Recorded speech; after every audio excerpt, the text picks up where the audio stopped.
الرجیم بسم اللہ الرحمن الرحیم وبہ نستعین وہو خیر المعین۔ ہماری بحث کا سلسلہ سورہ مبارکہ بقرہ کی آیت نمبر 30 میں جاری تھا، جس میں خالق کائنات نے ملائکہ کے سامنے باعث خلافت کو مطرح کیا کہ میں اپنا جانشین بنانے جا رہا ہوں۔ اور جانشین وہ کیسا ہوگا؟ سب سے پہلا نقطہ جانشینی میں اور خلافت میں یہ ہے کہ ایک ہے مستخلف عن، جس کا خلیفہ بنایا جائے گا، اور ایک وہ جو خلیفہ بن رہا ہے۔ اس خلیفے اور مستخلف عن میں ایک اشتراک ہونا چاہیے، یعنی جیسا مستخلف عن ہے ویسے ہی خلیفہ ہونا چاہیے۔ بے عبارت دیگر کہ مستخلف عن کے اندر جتنے کمالات ہیں یہ خلیفہ اپنی بساط کے مطابق ان تمام کمالات کے لیے خلیفہ بننے کی صلاحیت رکھتا ہو۔ درست ہے؟ مثلا مثال کے طور پر عقلی سی بات ہے، بدیہی سی بات ہے، اگر آپ علمی میدان میں مہارت رکھتے ہیں اور اپنا ایک جانشین مقرر کر دیتے ہیں تو آپ کا جانشین بھی علمی میدان میں آپ کا جانشین بننے کی صلاحیت رکھتا ہو، تب آپ کا خلیفہ ہوگا۔ خوب یا فرض کریں آپ کہیں پہ تدریس کر رہے ہیں، کہیں چلے گئے سفر پہ، آپ نے اپنا جانشین مقرر کیا تو کیا ہو اس کے اندر تدریس کی صلاحیت ہونی چاہیے۔ اب یہ نہیں ہے کہ آپ باورچی کو اٹھا کے اپنا جانشین بنا دیں، وہ کیا تناسب ہے، کیا نقطہ اشتراکی ہے؟ وہ اس کا کام ہے روٹیاں پکانا، اس کا کام ہے علم دینا، کیونکہ اشتراک نہیں ہے، معقول بھی نہیں ہے۔ اور یہ دو اور دو چار کی طرح ہے کہ خلیفے اور مستخلف عن میں ایک جہت اشتراکی ہونی چاہیے، اور جہت اشتراکی کمالات کی دنیا میں ہے۔ کمالات خداوندی دو طرح سے ہیں، بعض کمالات بصورت تنزیہی ہیں اور بعض کمالات بصورت کمالی ہیں۔ کیا مطلب؟ یعنی بعض ایسی چیزیں ہیں جو آپ مستخلف عن کے لیے ثابت کرتے ہیں، وہ جو ثابت کرتے ہیں وہ بے عنوان کمال ہیں، اور بعض ایسے نقائص اور عیوب ہیں جن کو آپ مستخلف عن سے دور کرتے ہیں۔ دو جہات ہیں، مثبت منفی، اور جو خلیفہ ہونا چاہیے اس کے اندر یہ دونوں صلاحیتیں ہونی چاہیے کہ وہ بے عبارت دیگر مختصر آپ نے جو پڑھا ہے، بعض صفات ثبوتیہ ہیں اور بعض وہ ثبوتیہ میں کیا کرتے ہیں کمال کو، اور سلبیہ میں کیا ہوتا ہے خود نقص کو جب سلب کرتے ہیں تو سلب و سلب ایجابن۔ وہ جب آپ کہتے ہیں کہ جاہل نہیں ہے، جہالت ایک نقص ہے، اور جب آپ نے اس کو سلب کیا اس نقص کو تو سلب و سلب نتیجہ کیا ہوگا؟ عالم ہے۔ بس دو راستے ہیں کمال کو ثابت کرنے میں، ایک مستقیماً کمال کو ثابت کرنا اور ایک نقص کو سلب کر کے کمال کو ثابت کرنا۔ اور یہ سہولت فہم کے لیے ہے۔ سہولت فہم کے لیے کیا کیا علماء نے؟ دو شعبے کر دیے، بعض صفات ثبوتیہ ہوگی اور بعض سلبیہ ہوگی۔ صفات ثبوتیہ میں جو کمال ثابت کیا جاتا ہے اس کے لیے دو تعبیریں ہیں، ایک کمال ہے اور ایک جمال۔ جمال بھی اس بات کیا جاتا ہے، کمال بھی اس بات کیا جاتا ہے۔ خوب بس اوقات کہتے ہیں صفات جمالیہ خدا، اور کبھی کہتے ہیں صفات کمالیہ خدا۔ کمال اور جمال دو کلمے ہیں، اور ہے بھی سے روایت میں کہ اللہ ہو جمیل و یحب الجمال، بھلے روایت میں کہ خدا جمیل ہے اور وہ جمال کو پسند کرتا ہے۔ اب یہاں پہ تھوڑا سا آپ مفردات میں جائیں، میں ابھی اس میں چلا گیا تو بات سے نکل جائیں گے، اب خود دیکھ کے آئیے گا کہ جمال لغت کے اعتبار سے کس معنی کے لیے اہل لغت نے وضع کیا ہے، کیونکہ جمال، جمیل، جمل، جمل کیا ہے؟ وہی مادہ ہے۔ جمل کا معنی کیا ہے؟ اب وہ کیا رابط ہے ان میں، جمال میں اور جمل میں کوئی نقطہ اشتراکی ہے یا نہیں ہے؟ جب لغت کے اعتبار سے دیکھیں گے پھر پتہ چل جائے گا کہ یہ کون سی چیز ہے۔ واضح بیٹا؟ بس اس مستخلف عن میں بعض ایسے کمالات ہیں جو اس کے اندر ہونے چاہیے، اور بعض ایسے نقائص ہیں جو اس کی ذات کے ساتھ سازگار نہیں ہے، لہذا ان کو دور ہونا چاہیے، منفی چیزیں جو کمال کی صورت میں نہیں. پہلے یہ نقطہ واضح ہو جائے کمال اور جمال کیا ہے. یہ نقطہ واضح ہونے کے بعد پھر آتے ہیں باعث خلافت کی طرف، اور آج اللہ کرے کہ سمیٹ دیں. سب سے پہلے خود کمال کیا ہے بیٹا؟ کمال تعریف کریں، کمال کس کو کہتے ہیں؟ خود لفظ سے ہی واضح ہے. کامل کس کے مقابلے میں ہے؟ نقص کے مقابلے میں. اور یہ ذہن میں رہے، چونکہ بس اوقات ہماری آپس میں جو بات ہوتی ہے مشترکات اتنے الفاظ ہوتے ہیں کہ کبھی توجہ نہیں ہوتی اور ان کو استعمال کر رہے ہوتے ہیں. کمال ہمیشہ نقص کے مقابلے میں ہوتا ہے، عیب کے مقابلے میں کمال نہیں ہوتا. عیب کے مقابلے میں کلمہ کیا ہے؟ تام، تمام. تام اور کامل، پہلے ان دونوں میں فرق کیا ہے؟ کامل ہمیشہ ظرفیت کے اعتبار سے ہوتا ہے کہ ظرفیت اس کی کامل ہوئی یا نہیں ہوئی. اور ایک دفعہ یہ ہوتا ہے کہ ظرفیت کامل ہو جاتی ہے لیکن خود معیوب ہوتی ہے، عیبدار ہوتی ہے. تو وہاں پہ آپ یہ نہیں کہتے ہیں کہ کامل نہیں، کامل ہے لیکن سالم نہیں ہے، تام نہیں ہے. پس تام کے مقابلے میں عیب کلمہ استعمال ہوتا ہے. اس لیے مثالوں کے ذریعے، مثلا آپ یہاں پہ بیٹھے ہیں، یہ جگہ کتنی ہے؟ فرض کریں کہ 12 میٹر ہے. اگر 12 میٹر کی ظرفیت ہے اور آپ نے قالین ڈالا ہے 6 میٹر کا، تو یہ 6 میٹر کا قالین کیا ہے؟ ناقص، کامل نہیں ہے. کیوں؟ چھوٹا ہے، ظرفیت زیادہ ہے، قالین. بس یہاں پہ کہیں گے کہ یہ کامل نہیں ہے، ناقص ہے. درست ہے؟ اور ایک دفعہ آپ نے کہا کہ نا یہ 12 میٹر کی ہے جگہ اور قالین بھی آپ نے 12 میٹر کا ہی ڈالا ہے، بس ظرفیت کے اعتبار سے کیا ہے؟ کامل ہے. وہ اندر سے دیکھیں گے پھٹا ہوا ہے یا نہیں. اگر پھٹا ہوا ہے، بیچ میں سوراخ ہے، تو یہ کیا ہے؟ یہ عیب ہے. یا مثلا فرض کریں کہ پھٹا ہوا بھی نہیں ہے لیکن گندا ہے، گندگی ہے. وہ گندگی ہونے کی وجہ سے کیا ہے؟ معیوب ہے، عیبدار ہے. بس یہ کیا ہے؟ تام نہیں ہے. کامل ہے، تام نہیں ہے. پس تام یوں کہہ سکتے ہیں کہ تام ہمیشہ داخلی کمالات کو ثابت کرتا ہے اور کمال خارجی کمالات کو ثابت کرتا ہے. یعنی اگر اس کی ظرفیت اتنی ہے کہ جتنی ہونی چاہیے وہ ہے تو کامل ہے، اور اگر اندر سے عیب دار نہیں ہے تو پھر یہ کیا ہے؟ تام ہے، عیب دار. اور دونوں کلمے خدا نے بڑی خوبصورتی کے ساتھ استعمال کیے ہیں. مثلا انسان کو جانا ہے اللہ کی بارگاہ میں، تو اللہ کی بارگاہ میں لے جانے کے لیے کون سا نظام ہے جو آپ کو خدا تک لے کے جاتا ہے؟ اس نظام کا نام کیا ہے؟ دین. دین ہے نا، دین پہ عمل کریں گے تو خدا تک پہنچیں گے. اس دین کو کیا ہونا چاہیے؟ کامل بھی ہونا چاہیے، تام بھی ہونا چاہیے. کامل کیوں ہو؟ تاکہ پوری ضرورت پوری کر سکے. اور اگر یہ بشریت کی قیامت تک کی ضرورت پوری کرنے کے قابل نہیں ہے تو پھر یہ دین کامل نہیں ہے. اور اگر یہ قیامت تک کی بشریت کی ضرورت کو پورا کر رہا ہے تو پھر یہ دین کیا ہے؟ کامل ہے. اس وقت کی ضرورت کو پوری کر رہا ہے، پس یہ دین کیا ہے؟ کامل. لیکن اس کی تعلیمات، اگر ان کی تعلیمات میں کوئی جھول ہوا، کل کو کہا کہ اس کا یہ قانون فطرت کے مطابق نہیں ہے، تو پھر کیا ہو جائے گا؟ عیبدار ہو جائے گا. بس اسلام یا دین ایسا قانون ہے جس کو کامل بھی ہونا چاہیے. مراد کیا ہے؟ قیامت تک کے آنے والے بشریت کی ضروریات کو پورا کر سکے. بس اس اعتبار سے اس کو کامل ہونا چاہیے. اور ادھر سے اس کے قوانین کے اندر کوئی جھول نہیں ہونی چاہیے. کوئی قانون ایسا نہ ہو کہ جس کے اندر کوئی عیب پایا جاتا ہو. اگر عیب ہوگا تو یہ تام، اس کو تام بھی ہونا چاہیے اور کامل بھی ہونا چاہیے. اسی لیے آخری آیت جو نازل ہوئی کیا تھا؟ الیوم اکملت لکم دینکم، کامل کر دیا. یعنی جہاں تک بشر کی ضروریات تا قیام قیامت قابل تر تھیں، پورا جامع نظام پیغمبر اسلام نے دے دیا. کہا کہ اب اس اعتبار سے اس کے اندر کوئی کمی نہیں ہے. اور ادھر سے پھر اعلان دوسرا کیا ہوتا ہے؟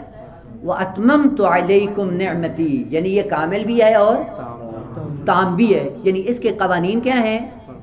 عین فطرت کے مطابق ہے، کبھی فطرت کے خلاف.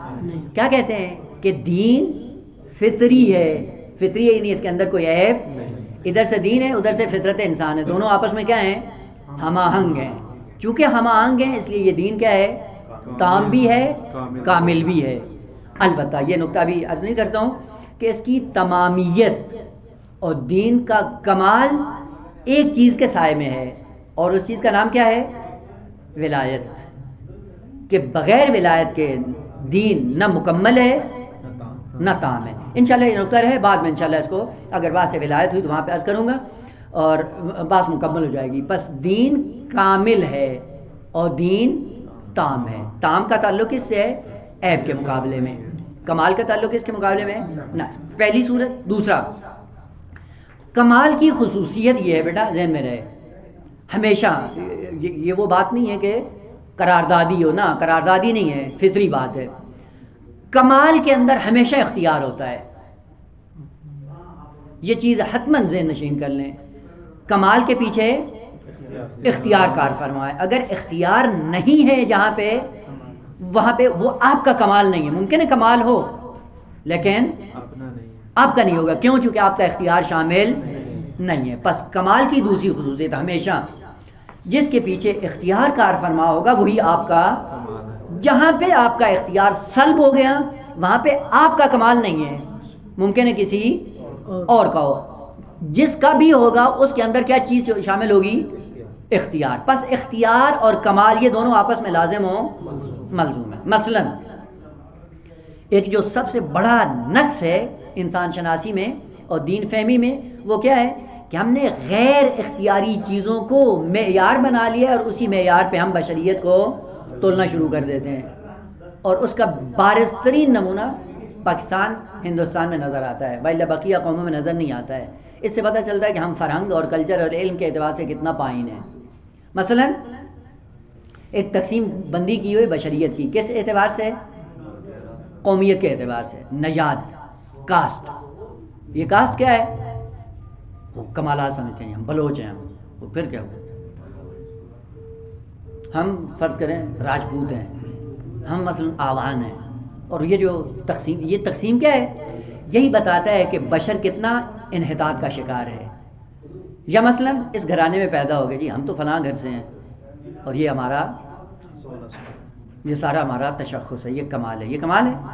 آپ اپنے اختیار سے آئے ہو، جہاں پہ آپ کا اختیار شامل. یا مثلا تھوڑا سا اوپر آ جائیں، خوبصورتی یا بدصورتی ہے. ایک خوبصورتی پہ اتراتا ہے، ایک رنگ پہ اتراتا ہے. ان ساری چیزوں میں آپ کا اختیار شامل ہے. بس جہاں پہ آپ کا اختیار نہیں ہے وہ کبھی بھی آپ کا کمال نہیں ہے. اصلاً آپ کا کمال نہیں ہے. آپ کا کمال وہی چیز ہوگی جس میں آپ کا اختیار شامل ہے. خوب اس گھر میں پیدا ہونا، اس گھر میں پیدا ہونا، اس زمانے میں آنا یا کسی اور زمانے میں آنا، اس میں آپ کا اختیار. اور یہ معیار بھی اسی لیے پیغمبر اسلام نے فرمایا لا فضل للعرب علی العجم ولا للعجم علی العرب. تو عربی ہونا یہ باعث کمال ہے، عجمی ہونا باعث نقص ہے. وہ پیغمبر اسلام نے کہا یہ چیزیں نہیں ہیں. خوب کیوں کہا یہ معیار نہیں ہے؟ کہا اس لیے کہ آپ کے اختیار میں نہیں ہے. فوراً کیا کہا کہ کمال اور انسان کی حیثیت آبرو کس کے سائے میں ہے؟ تقویٰ کے سائے. اور تقویٰ کون سی چیز ہے آقا؟ تقویٰ کون سی چیز ہے؟ اختیاری چیز ہے. خود چاہیں تو اپنا لیں، چاہیں تو نہ اپنائیں. پس جس میں آپ کا اختیار شامل ہے وہ باعث کمال ہے، اور جس میں آپ کا اختیار نہیں ہے وہ باعث کمال بھی. اور یہی وجہ تھی چونکہ جاہلیت ایک جہالت کے نتیجے میں زندگی بسر کر رہی تھی. قوم، نیاد، قبیلہ، کاسٹ، اسی کے سائے میں جس کے پاس 2 ٹکے زیادہ ہوتے تھے وہ آبرومند ہو جاتا تھا، اور جس کے پاس پیسہ نہیں ہے وہ غلام بن گیا یا انحطاط کا شکار ہو گیا. اور یہی وجہ تھی پیغمبر اسلام جب مدینے میں آئے اور اسی چیز کو بالکل صفر تک مٹا دیا. اور جس میزبان کے گھر میں آئے، بہت بڑا انصاری مدینہ کا رہنے والا، اور جس نے سپورٹ کیا اور اسلام حکومت کے مرحلے میں پہنچا، حکومت اسلامی تشکیل دی اور اس نے بہت زیادہ مدد کی. ایک زمانہ ایسا آیا کہ ایک غلام کا رشتہ پیغمبر اسلام نے اس کے گھر میں بھیجا کہ یہ مسلمان ہے، مجرد ہے، اس کو زوجہ کی ضرورت ہے. تو میں نے رشتہ بھیجا ہے آپ کے گھر میں. اس کا چہرہ سرخ ہو گیا غصے سے اور آ کے وہیں پہ اظہار ناراضگی کی کہ پیغمبر نے میری توہین کی ہے. میں اتنا بڑا، مثلا ابھی جس طرح ہوتے ہیں یہ وڈیرے سندھ میں چلے جائیں یا پنجاب میں، یہ چودھری لوگ وہ اندر سے بالکل خالی ہوتے ہیں اور چوتراہٹ فقط خیالاتی ہوتی ہے. تو آپ اس میں کسی نیچ قوم کا رشتہ بھیج دیں تو کیا حشر ہوگا. لطیفے بھی ذہن میں آ رہے ہیں لیکن نہیں بس وہ نہ ہو جائے. خود رشتہ بھیجا اور چہرہ اس کا لال ہو گیا, سرخ, کہ پیغمبر نے, میں نے اتنی مدد کی اور آج یہ پیغمبر حکومت تشکیل, اس نے میری آبرو کا خیال نہیں رکھا, اس کالے کا اور حبشی کا اور اس غلام کا رشتہ میری بیٹی کے لیے بھیج دیا. دیکھیں تربیت جب پیغمبر نے کی تو کیسی کی. یہ ناراض ہوا, بیٹی نے پوچھا کہ بابا کیا مسئلہ ہے, اور اسی غصے میں کہتا ہے کہ پیغمبر نے میری توہین کی اور یہ کہا ہے. کیا کہا ہے؟ کہ اس نے آپ کے لیے ایک غلام کا رشتہ بھیجا ہے. وہ بیٹی کہتی کہ بابا ناراض ہونے کی بات نہیں ہے, وہ اگر پیغمبر رحمت نے رشتہ بھیجا تو میں قبول کرتی ہوں اس کو شوہر کے طور پہ. آغا اس حد تک کلچر کو چینج کرنا 23 سال میں آغا معجزے سے کم نہیں ہے. آپ دیکھ لیں آغا, یہ پنجاب میں اور سندھ کے اندر یا حتی بلوچستان میں آپ چلے جائیں یا کلن پاکستان ہندوستان میں آپ چلے جائیں, آپ قوموں کی رسومات کو ایک دم آپ ختم کرنا چاہیں آپ کے لیے موت واقع ہو جائے گی. حتیٰ اپنے گھر میں آپ ایک چھوٹا سا کام کر کے دیکھیں جو ان کی رسومات کے برعکس ہو, کر لیں گے. آپ آئے تھے مکتب پڑھنے کے لیے کہ آپ نے دنیا کو چینج کرنا ہے, گھر کو چینج نہیں کر سکتے. بھلے وہ ہم ہی پھر چینج کر دیتے ہیں, پھر ہم دین کے سہارے ان کی رسومات کو دینی رنگ دینا شروع کر دیتے ہیں. یہ ہم کام کرتے ہیں ماشاءاللہ دین کا. وہ پیغمبر اسلام نے یہاں تک ان کو لا کر کھڑا کیا. اور اس طرح, اور سب سے بڑا ظلم جو پیغمبر اسلام کے بعد ہوا وہ یہی تھا کہ پیغمبر اسلام نے 23 سال میں ان جانوروں کو حیوانیت سے نکال کر مقام انسانیت پہ لا کھڑا کیا. اور سب سے بڑا ظلم جو ثقیفہ سے وجود میں آیا وہ یہی تھا کہ انہوں نے 25 سال کے دوران, 23 سال پیغمبر نے محنت کی, 25 سال ثقیفہ نے کام کیا. اور ثقیفہ نے کام کر کے انہوں نے کیا کیا, وہیں سے جہاں سے پیغمبر نے اٹھایا تھا پوری قوم کو اٹھا کے وہیں پہ دھکیل دیا. لیکن ایک فرق کے ساتھ. وہ فرق کیا تھا کہ جب پیغمبر نے ان کو نکالا تھا تو یہ اپنے آپ کو حیوان سمجھتے تھے, اس لیے پیغمبر کی بات آتی تھی تو فوراً مان لیتے تھے. لیکن جب ثقیفہ نے کام کیا, انہوں نے اٹھا کر کیا کیا, وہیں اسی نقطے پہ پہنچایا ہے, لیکن عالم نما بنا کر دین کے رنگ میں جانور بنایا. لہٰذا وہ کیا کہتے تھے, مثلا جب شورا بنی ہے 6 نفری سب خوش تھے, اور یہی طلحہ اور زبیر آپ کو پتہ ہے کہاں پہ تھے, امیر المومنین کے گھر میں تھے دفاع کرنے کے لیے. کیا ہوا, ثقیفہ نے کام کیا کیا, ثقیفہ نے یہ کام کیا کہ یہی جو آج طلحہ اور زبیر مدافع امیر المومنین ہیں, چونکہ سمجھتے تھے کہ ہم مقام کے اعتبار سے کم ہیں اور یہ واقعاً سرور اور آغا اور سید ہے, کیا کیا ثقیفہ نے, اس کو طلحہ اور زبیر کو اتنا اٹھا کر امیر المومنین کے مقابلے میں لا کر کھڑا کر دیا. اچھا اب ان کو پتہ ہے, یعنی 6 نفری کمیٹی کا سب سے بڑا ظلم جو ہوا وہ یہ تھا کہ جو نااہل تھے ان کے اندر بھی یہ تفکر پیدا ہوگا کہ ہم اہل ہیں اس کے, یعنی ہمیں کیوں امیر المومنین کے پیچھے چلنا چاہیے, ہم جب خود امیر المومنین کے برابر ہیں. اور یہ ثقیفہ کا کام تھا, نااہل کو اہل کی جگہ برابر کر دی. اور اسی کے بعد دیکھیں پھر اسلام کے اندر کون سی مشکلات پیدا ہوئی. اور یہ ہے آگا, یہ ثقیفہ کا قانون ایسا شیطانی ہے جو ہر زمانے میں شیطان پھیلا سکتا ہے. 2 دوست ہیں بڑے اچھے ہیں, ایک دوسرے کے احترام بھی کرتے ہیں, ایک دوسرے کی مشکلات بھی حل کرتے ہیں. کوئی آتا ہے وہی ثقیفائی بن کر, شیطانی بن کر کیا کہتے ہیں, تو اس کی کٹ پتلی بنا ہوا ہے, تیرے اندر کیا کمی ہے. وہ اگلے دن دیکھیں اس کے تیور بدل جاتے ہیں, دوستی جو سالوں کی ہوتی ہے وہ ختم ہو جاتی. میں تیرے پیچھے چلوں بھائی, میں کیوں, کون سی کمی میرے اندر. یہ نظام ثقیفائی شیطانی نظام آج بھی جاری ہے. جہاں پہ بھی آپ اصلاح دیکھیں اور اس کے مقابلے میں آ کے وہ ہو جائیں, اس کے بعد فوراً اچھا ہم بھی کچھ ہیں, اس کا مطلب ہے جس کا ہمیں احساس نہیں تھا. وہ مشکل یہ تھی. بس کمال مانا یہ کر رہے تھے, کمال کون سی چیز ہے جس کے اندر اختیار ہو. جہاں پہ اختیار نہیں وہاں پہ اترانے کی ضرورت بھی نہیں ہے. یہ کام کبھی بھی نہیں کریں چونکہ یہ کام جہالت سے وجود میں آتا ہے. اور آپ عقل مند ہیں, باشعور طبقہ ہیں, علمی طبقہ ہیں. علمی طبقے میں وہ جہالت کی رسومات ہیں, کم از کم اپنی ذات میں یہاں پہ آپ ختم کر دیں. بس چونکہ زیادہ وہ ہے نازک میں, اس لیے اس کے اندر وارد نہیں ہوتا, کیونکہ بعد میں وہ نو یہاں سے نکلیں اور پھر ماں بہن ایک ہو جائے, مسئلہ نہیں ہے. لیکن ابھی حساس ہے. یہ چیز فقط ذہن میں رکھیں کہ کمال کے اندر کون سی چیز شامل ہے, اختیار ہے. بس اگر آپ حسین و جمیل ہیں, اترانے والی بات نہیں ہے. آپ کا کمال نہیں, اگرچہ یہ کمال ہے, صاحب کمال کا. جس نے خلق کیا ہے اس کے اندر یہ اختیار تھا کہ جس طرح چاہتا آپ کو خلق کر دیتا. بس اس کے اندر اختیار تھا, جس طرح چاہے وہ بنا لیتا ہے. واضح رہے. پس معیار انسانیت کا اختیار ہے. اختیار سے جو آپ اپنائیں گے وہی آپ کا کمال ہوگا. یہ بات واضح ہے بیٹا, یہاں تک کوئی مشکل نہیں ہے. پس کمال کے لیے پہلی چیز اختیار کا ہونا ہے. اگر اختیار ہے تو آپ کا کمال ہے, اگر اختیار نہیں ہے تو آپ کا کمال. اسی لیے آپ کو باکمال بننے کے لیے دنیا میں بھیجا ہے, اور ساتھ میں اختیار جیسی نعمت بھی دی ہے. یہ کیوں دی ہے؟ تاکہ آپ صاحب کمال بن سکو. آپ کو اختیار دیا ہے, ادھر مدرسہ رکھا, مدرسے میں کیا کرنا ہے آپ کو؟ آ کر کمالات کو پانا ہے. البتہ یہ ایک الگ بات ہے کہ آج نظام سارا الٹا ہو گیا ہے. اب کمالات نہیں ملتے ہیں, برداداری ملتی ہے. کمالات میں انسان آزاد ہوتا ہے. آزادی کے ساتھ جب آتا ہے اس کے بعد کمال تک جا پہنچتا ہے. اور آپ یقین جان لیں, جب تک آپ کے لیے نظام برداداری, اب کبھی کمال تک نہیں پہنچیں گے. تو کیا ہوگا؟ حضور ہو گیا, آپ ٹائم پہ آ گیا ہوں, ٹائم پہ آ گیا, ہو گیا, پروندہ ٹھیک ہو گیا, معدل سارا صحیح. کمال آیا یا نہیں آیا؟ کہ جائے جانا, ہم کمال کے لیے آئے کب تھے؟ وہ اگر کمال کے لیے آئے ہوتے تو پھر کیا ہوتا؟ شوق بھی ہوتا, انگیزہ بھی ہوتا, اختیار بھی ہوتا, دلچسپی بھی ہوتی, سارا کچھ ہوتا. آج مشکل یہ ہے کہ اس نظام کمال کو انہوں نے درم برہم کر دیا. انشاءاللہ خدا ان کو توفیق دے کہ وہ اسی ڈگر پہ واپس آ جائیں کہ جس پہ انسانیت کی تربیت کرنی ہے. انسانیت کی تربیت الگ ہے, نظام برداداری الگ ہے. غلامی نظام ہے. غلامی نظام کے لیے یہ ہوتا ہے کیا کہ اس ٹائم پہ آنا ہے, اس ٹائم پہ نہیں آنا ہے, یہ کھانا ہے, یہ نہیں کھانا ہے, یہ کرنا ہے, یہ نہیں. یہ کیا مطلب ہے؟ انسان کو خدا نے باکمال بنانے کے لیے بھیجا ہے, اور باکمال بنانے کے لیے حریت, آزادی دی ہے, اختیار دیا ہے. اس لیے نہج البلاغہ میں کیا ہے بیٹا؟ امیر المومنین کا ارشاد کیا ہے؟ ہاں, لا تکن عبد غیرک. اصل نظام بردار ممنوع. حر رہو, آزاد. وقت جعلک اللہ حرا, اصالت حریت.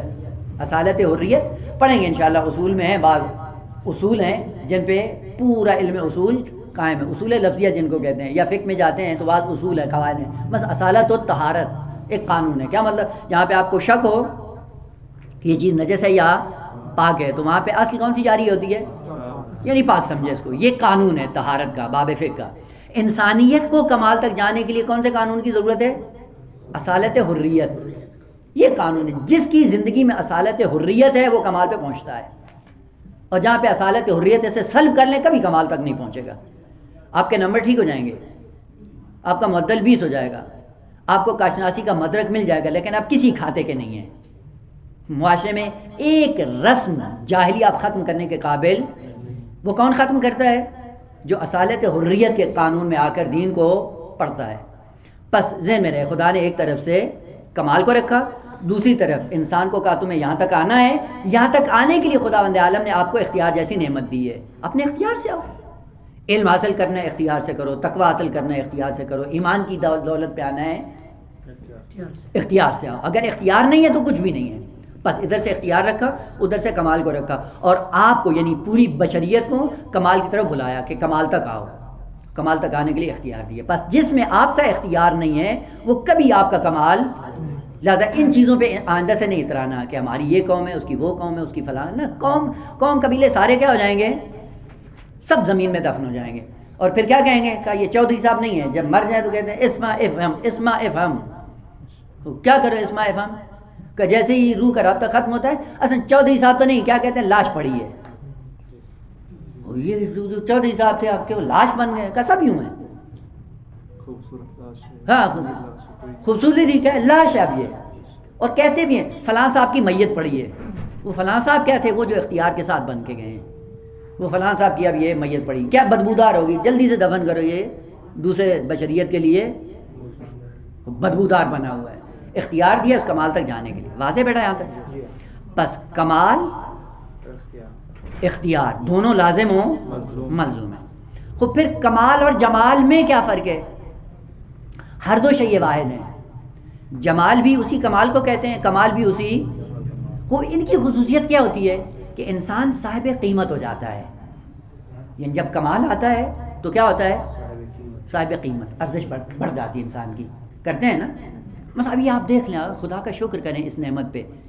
آپ اگر گھر میں سب سے چھوٹے ہیں اور آپ کے بڑے بھائی ہیں, اب جیسے ہی آپ نے دین کے مرکز کو اپنا کر اپنے آپ کو اس مرکز میں لا کے اتار دیا، اسی کے بعد دیکھیں پورے گھر والے آپ کا احترام پہلے والا کرتے ہیں یا الگ سے کرتے ہیں؟ ہے یا نہیں؟ آپ بھائی بڑے ہیں لیکن آپ کہتے ہیں نہیں یہ عالم دین ہے، علامہ صاحب ہیں، وہ وہاں سے آپ کا احترام، اگرچہ ہم نے ابھی کچھ حاصل نہیں، وہ کچھ حاصل نہیں کیا تو خدا نے اتنا احترام دیا ہے، اگر کچھ حاصل کریں گے تو کہاں پہنچیں گے؟ وہ بس کمال وہ ہے جو آپ کی قدر و قیمت میں اضافہ کر، اور یہی چیز معصومین نے آپ کو دی ہے۔ کیا کہا ہے کہ اپنی قیمت لگاتے رہو، آپ کی کتنی تولتے رہو، ہر روز محاسبہ کرو اپنا کہ آپ کی قیمت کتنی ہے، خود بیٹھ کے اپنی قیمت لگائیں کہ میں جب معاشرے میں جاؤں میری کتنی قیمت لگے گی۔ اب ہیں بار بار یہ نمونے جو سامنے آتے ہیں وہ یہی ہے۔ بعض کیا ہیں اتنے نااہل اور پست ہیں کہ جو آئے تھے دین میں باکمال بننے کے لیے، اور جب باکمال بننے کے لیے آئے تو قیمت کیا لگائی اپنی؟ عوام کی محبت، عوام کی واہ واہ، پوری زندگی چوپٹ کر دی، اباطیل اکٹھے کرتے رہے، جمع کرتے رہے خطابت کے نام پہ کہ جب یہاں سے جائیں گے ممبر پہ بیٹھیں گے شعلہ بیانی کریں گے واہ واہ ہو جائے گی، ساری زندگی اس پہ لگا دی، کیسٹیں سننا شروع کی، تقریریں اس کی رٹنا شروع کی، اور رٹتے رٹتے رٹتے کہاں پہنچ گئے؟ ممبر پہ آ گئے۔ وہ ممبر پہ آئے تو کیا ہوا؟ اب وہی اباطیل، وہی جہالت جو بٹور کے لائے تھے ممبر سے بیان کی، جیسے ایک نعرہ لگا بڑا خوش ہو گیا۔ اس نے کیا قیمت لگائی اپنی؟ واہ واہ شہرت، ایک نے شہرت، ایک نے پیسہ، یہی ہے جو ہم نے اپنی قیمتیں لگائی ہیں۔ کبھی ہم نے یہ نہیں سوچا کہ اگر اپنے نفس کی ہم نے صحیح سے تربیت کی تو اس نفس کا خریدار خدا بنے گا۔ کبھی یہ قیمت لگائی آپ نے؟ یقین جانیں ابھی تو آپس کی بات ہے نا، اب تو کوئی مشکل نہیں ہے نا، آپس میں تو ساری باتیں چلتی ہیں نا، ایک عوام میں سب ایک جیسے ہیں۔ کبھی ہم نے یہ سوچا ہے کہ ہم اپنے نفس کو اس مرحلے تک لے کے جائیں کہ اس نفس کا خریدار خدا بن جائے؟ کبھی سوچا ہے؟ وہ سوچا نہیں ہے تو مقام عمل میں کریں گے کیا؟ ان اللہ اشترى من المؤمنین انفسهم واموالهم بان لهم الجنہ، یہاں تک کبھی سوچا ہم نے کہ اپنے نفس کو اتنا عظیم بنائیں کمال کی دنیا میں، اس کے اندر وہ ڈالیں کہ اس چیز کو ڈالنے کے بعد اس کا مشتری کون ہو جائے؟ اور یہ یقین کر لیں بیٹا، جب آپ کے نفس کا مشتری خدا بنے گا تو خدا چونکہ کریم ذات ہے وہ عوض بھی واپس کر دیتا ہے، معوض بھی دے دیتا ہے۔ ایسا ہے یا نہیں ہے؟ یقین جانے ایسا ہی ہے۔ کیا کرتا ہے؟ خریدتا ہے، خریدنے کے بعد وہ سمن بھی دے دیتا ہے، مسمن بھی، چونکہ کریم ذات، اس کو ضرورت نہیں ہے، لہذا پہلے کیا تھا آپ کو نفس دیا، نفس کے لیے اختیار دیا، آپ نے اختیار سے کمال اپنایا، اس کمال کا خریدار کون بنا؟ خدا۔ وہ کمال بھی دے دیا، پیسہ بھی دے دیا، نفس بھی دے دی، بہشت بھی دے دی، سب کچھ دے دیا، کیوں؟ چونکہ مشتری خدا۔ اور جب یہ نفس پست ہوتا ہے اختیار کے نتیجے میں تو کیا اس کا مشتری ہوتا؟ شیطان بھی نہیں ہوتا، شیطان بھی اعلان برات کرتا ہے، کیا کہتا ہے؟ لا تلومونی بل لوموا انفسکم، اب اپنی ملامت کرو جا کے، میں نے کیا کیا؟ میں نے تو اشارہ کیا تھا، تم آ گئے تو پست ہو گئے۔ انی اخاف رب العالمین، میں رب العالمین سے خوف کھاتا ہوں اور تو ایسا بدبخت ہے جو حیا نہیں کرتا ہے خدا سے۔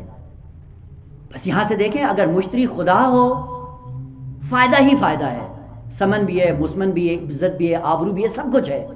اور جب خریدار شیطان بنتا ہے تو پھر رسوائی ہی رسوائی ہے، نہ سمن ملتا ہے نہ، ہر دو رسوا ہو جاتے ہیں، ہر دو تباہ ہو جاتے ہیں۔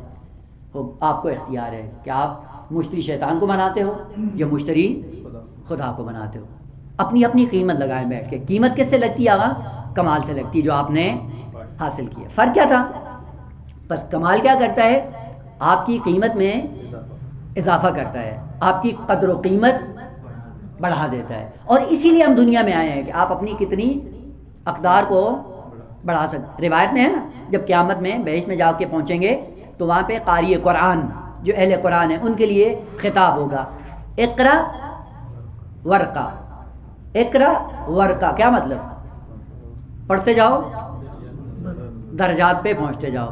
یہ کیا ہے؟ یعنی خدا نے سمن بھی دے دیا، مسمن بھی دے دیا، آبرو بھی دے دی، اور اہل بہشت کے سامنے یہ اعلان ہوتا ہے اس کے لیے جو اہل قرآن ہے، جو اختیار کے ساتھ آپ بنتے ہیں، حضور غیاب کے لیے نہیں۔ قرآن سے مانوس ہوں، اختیار کے سائے میں قرآن سے مانوس ہوں، کمال کے سائے میں قرآن سے مانوس ہوں، اپنے انگیزے اور لذت کے سائے میں، تاکہ کل آپ کو مشتری خدا بن سکے، اور خدا کا مشتری بننے کے لیے آپ اور میں دنیا میں آئے ہیں۔ تو آپ اس چیز کو نگاہ میں رکھیں کہ خدا آپ کا خریدار ہے یا نہیں ہے۔ مرحوم مفتی جعفر صاحب، نام سنا ہوگا، مفتی جعفر حسین مرحوم، خوب تحریک نفاذ فقہ جعفریہ کے قائد تھے، لکھنؤ میں پڑھتے تھے، مدرسہ تھا واعظین، اس میں پڑھتے تھے، سارے بچے تھے وہ بھی اور یہ بھی پڑھتے تھے، اس وقت پاکستان کی تقسیم سے پہلے کی بات ہے۔ تو ایک تاجر آتا تھا پیسے تقسیم کرنے کے لیے طلاب کے اندر، محبت میں آ کے طلاب کو پیسے دے کے جاتا تھا کہ چونکہ دین پڑھ رہے ہیں تو ان کی مدد کرنی چاہیے۔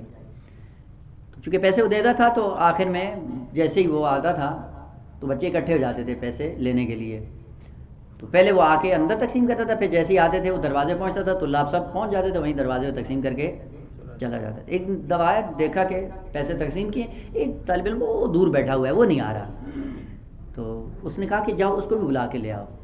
تو طلاب گئے، کہا کہ آپ کو وہ بلا رہا ہے، تو انہوں نے کہا کہ مجھے اس سے کوئی کام نہیں ہے، اگر اس کو کام ہے تو وہ آ جائے گا، مجھے تو اس سے کوئی غرض نہیں ہے۔ انہوں نے جا کے اس تاجر کو بتایا کہ وہ یوں کہہ رہے ہیں کہ مجھے تو اس کی ضرورت نہیں ہے، اگر آپ کو ضرورت ہے تو ایک دم چونک گئے تاجر کے، ایسے طالب علم بھی ہوتے ہیں۔ گئے، کون تھے؟ وہی مفتی جعفر صاحب تھے۔ تو کہا جب سب وہاں پہ آ جاتے ہیں لینے کے لیے، آپ کیوں نہیں آئے؟ کہا مجھے ضرورت نہیں ہے اور میں یہ لینے کے لیے یہاں پہ نہیں آیا ہوں، اگر اس کے لیے میں یہاں پہ آیا ہوتا، گجرانوالہ میں میرا باپ اتنا ہے کہ وہ مجھے دے سکتا ہے، لیکن یہ چیز میں لینے کے لیے نہیں آیا ہوں، میں یہاں پہ پڑھنے کے لیے آیا ہوں، لہٰذا مجھے آپ کی ضرورت نہیں ہے۔ خوب پھر بعد میں وہ قائد ملت بنتے ہیں، اور بعد میں ہے ان کے لیے ایک تحریک چلائی تھی مفتی جعفر صاحب نے پاکستان کے اندر، اور وہ تاریخ آج تک جاری و ساری، جانتے ہیں یا نہیں؟ اور وہ یہ تھا کہ 3 قانون پاکستان کی سرزمین پہ انہوں نے اسلام آباد میں دھرنا بلایا، اور دھرنے میں رکھ کے 3 اپنے مطالبے تھے اور تینوں منظور کروائے ضیاء کے سامنے۔ پہلا مطالبہ یہ تھا کہ ہم شیعہ ہیں، اور جب کورٹ میں شیعہ کیس آئے تو فقہ جعفریہ کے مطابق اس کا فیصلہ ہونا چاہیے۔ یہ فقہ حنفی کے ہم قائل نہیں ہیں، کیوں؟ فقہ حنفی کے مطابق ہمارے دینی فیصلے ہوتے ہیں۔ آج تک بھی یقین جانے، ابھی بھی کورٹ میں کیا ہوتا ہے، پوچھتے ہیں کہ آپ شیعہ ہو یا سنی ہو، وہ شیعہ، اسی لیے آپ جا کے خود کورٹ والوں کو معلوم ہے، کورٹ والا اگر طلاق جاری کرتا ہے تو کہتا ہے کہ ہم نے کر دیا لیکن آپ کے مذہب میں نہیں ہو، لہٰذا آپ اپنے عالم سے لکھوا کے لائیں، مجتہد سے لکھوا کے لائیں، تب ہوگا، نہیں ہو۔ پہلا قانون۔ دوسرا قانون، میٹرک کے بعد اسلامی تعلیمات میں اسلامیات یہ الگ تھی، کہا کہ ہم شیعہ ہیں اور شیعہ اسلامی نصاب ہمارے لیے ہونا چاہیے، لہٰذا آپ دیکھیں میٹرک سے اسلامیات شیعہ سنی کی بدل جاتی ہے۔ اور تیسرا قانون یہ تھا کہ ہم شیعہ ہیں، فقہ جعفریہ میں نوٹوں پہ کوئی زکوٰۃ نہیں ہوتی، اور ہم کبھی نوٹوں پہ زکوٰۃ نہیں دیں گے، چونکہ پاکستان میں آپ کو پتہ ہے کہ جس کا اکاؤنٹ ہوتا ہے بینک میں، اگر وہ سنی ہو تو آٹومیٹکلی سال کے بعد وہ بینک خود کاٹ لیتا ہے۔ لہذا پاکستان میں یہ تیسرا قانون مفتی صاحب نے منوایا، اور وہ یہ تھا کہ ہم شیعہ ہیں، شیعوں کے مذہب میں نوٹوں پہ زکوٰۃ نہیں ہوتی، لہذا اگر شیعہ اکاؤنٹ ہے تو آپ کو حق نہیں پہنچتا کہ آپ اس کا پیسہ کاٹیں، اور اگر اس اعتبار سے آپ جا کر ریکارڈ نکلوائیں آپ کو 80% پاکستان میں شیعہ نظر آئیں گے۔ یہ قانون ہے، یعنی جو آ کر دین کا کام کرتا ہے خدا اس طرح سے نوازتا ہے۔ دور نہیں جاؤں، واپس آ جائیں۔ کیا ہے کمال؟ اس کے لیے اختیار چاہیے۔ کمال کیا ہے؟ جو آپ کی قدر و قیمت میں اضافہ کرتا ہے۔ پھر جمال کیا کا جمال بھی یہی ہے کہ جمال بھی اختیاری ہے اور جمال بھی آپ کی قدر و قیمت میں، خود دونوں میں باریک سا فرق ہے، اور وہ یہ ہے کہ جب تک آپ کے اندر یہ کمال ہے، جب تک کمال ہے اور کسی دوسرے کو پتہ نہیں ہے، پھر کیا ہے؟ یہ جمال ہے جو آپ کی قدر و قیمت میں بھی اضافہ کرتا ہے، کسی کو پتہ بھی نہیں ہے۔ خوب جیسے ہی کسی کو پتہ چلتا ہے تو پھر کیا ہو جاتا ہے؟ برعکس کہہ دیا میں نے، برعکس کہہ دیا۔ کیا ہے کہ جب تک آپ کی قدر و قیمت محفوظ ہے تو وہ کیا ہے؟ بھلے کمال ہے، اور جیسے ہی اس کمال کا اظہار کریں گے وہی کیا ہو جائے گی؟ وہی چیز جمال بن جائے گی۔ پس جمال فقط اظہار اور عدم اظہار کا فرق ہے. اظہار نہ کریں کمال ہے، اظہار کر دیں جمال ہے. اسی لیے خدا نے اللہ جمیل، خدا نے بھی اپنے کمالات کا اظہار کیا، اور وہ چاہتا ہے کہ آپ بھی اس جمال کی منزل پہ آؤ. اسی لیے روایت میں ہے کیا، کنتو کنزن مخفیاً. کنتو کنزن مخفیاً کیا ہے، میں کمال ہوں. کمال ہی کمال تھا. ظاہر سی بات ہے کمال ہے، کوئی ایسا نقطہ ضعف ذات باری تعالیٰ میں، لیکن یہ تھا کہ کمال ہی تھا. تو پھر میں نے کیا کیا، فَأَحْبَبْتُ أَنْ أُعْرَفَ، میں چاہتا تھا کہ اپنے کمال کو جمال میں بدلوں. جمال میں بدلنے کے لیے کیا کیا، فَخَلَقْتُ خَلْقًا، ایک مخلوق کو میں نے خلق کیا. وہ مخلوق جب کائنات کے سامنے آئی، اس مخلوق کو پتہ چلا میں کیسا خدا ہوں. تو یہ مخلوق کیا کرتی ہے، خدا کے کمالات کا اظہار کرواتی ہے. تو وہ کمال جمال میں بدل جاتا ہے، تبدیل ہو جاتا ہے. بس ابھی تک فقط یہ نقطہ واضح ہوا کہ کمال کیا ہے اور جمال کیا ہے. اب یہاں سے اس کو متصل کرنا ہے کس سے، باس خلافت سے. اب انشاءاللہ 10 منٹ کے لیے آپ ریسٹ کر لیں، پھر آتے ہیں اس کو تھوڑا سا آگے بڑھاتے ہیں.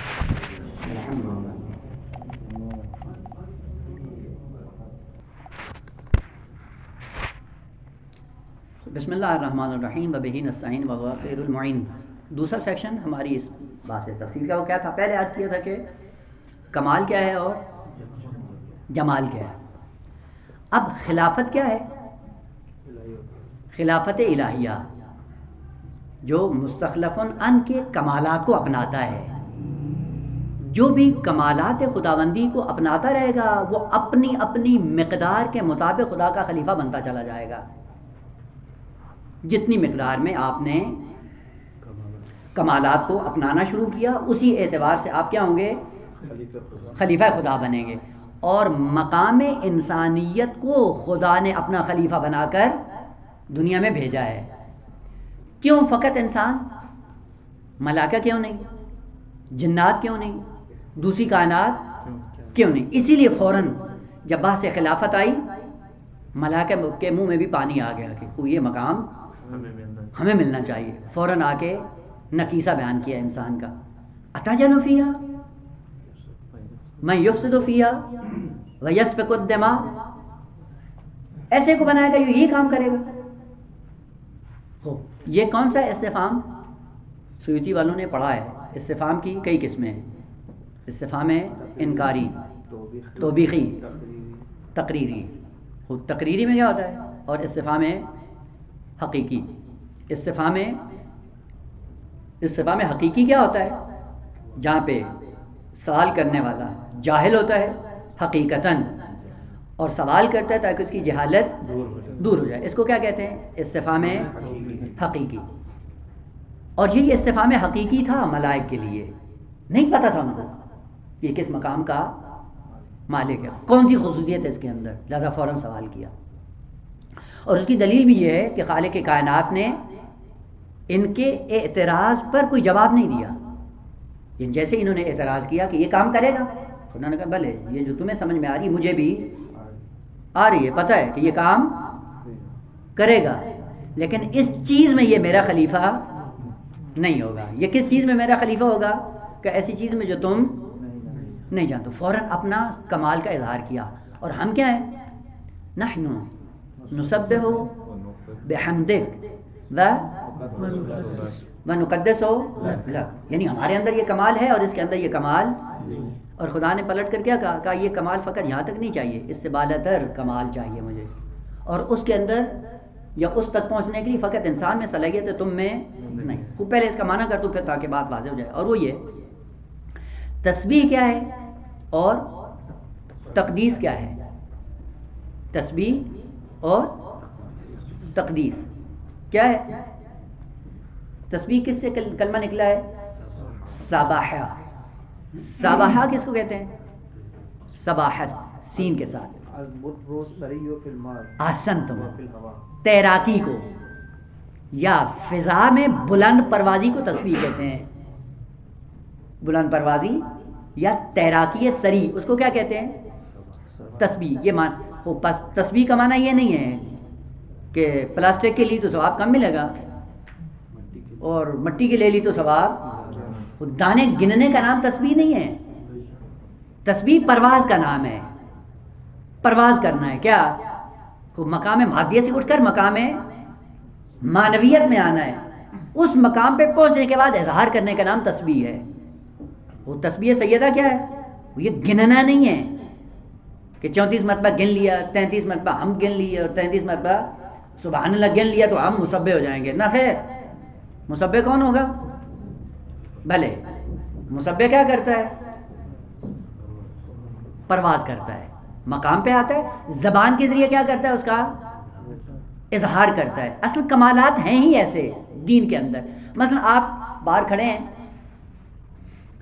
عام کھلی فضا میں، اور کھلی فضا میں کیا ہے؟ بارش ہو رہی ہے. بارش سے بچنے کے لیے کیا ہے؟ چھتری چاہیے نا. خوب آپ نیچے آسمان کے کھڑے رہیں، تسبیح لے لیں، چھتری چھتری چھتری چھتری، تو بارش سے بچ جائیں گے؟ یہ تو 100 مرتبہ پڑھ لی ہم نے، 34 کیا ہے 100 پڑھ لی، لیکن پھر بھی پانی سے وہ کرنا کیا ہے؟ پہلے چھتری کو لینا ہے، ہاتھ میں رکھنا ہے، پھر زبان سے اظہار کرنا ہے کہ یہ ہے، میں نے یہ کر لیا ہے اور محفوظ ہو گیا ہوں. یہ تو دور تو چار کی طرح نا. وہ یوں کرنا ہے. تسبیح کا معنی یہ نہیں ہے کہ تسبیح لے لی، چائنا کی تسبیح لیتے ہیں اور اس سے کمال پہ جا رہے ہیں. وہ ابھی ہے ایسا ایسا اس جگہ ابھی بنا دیں گے.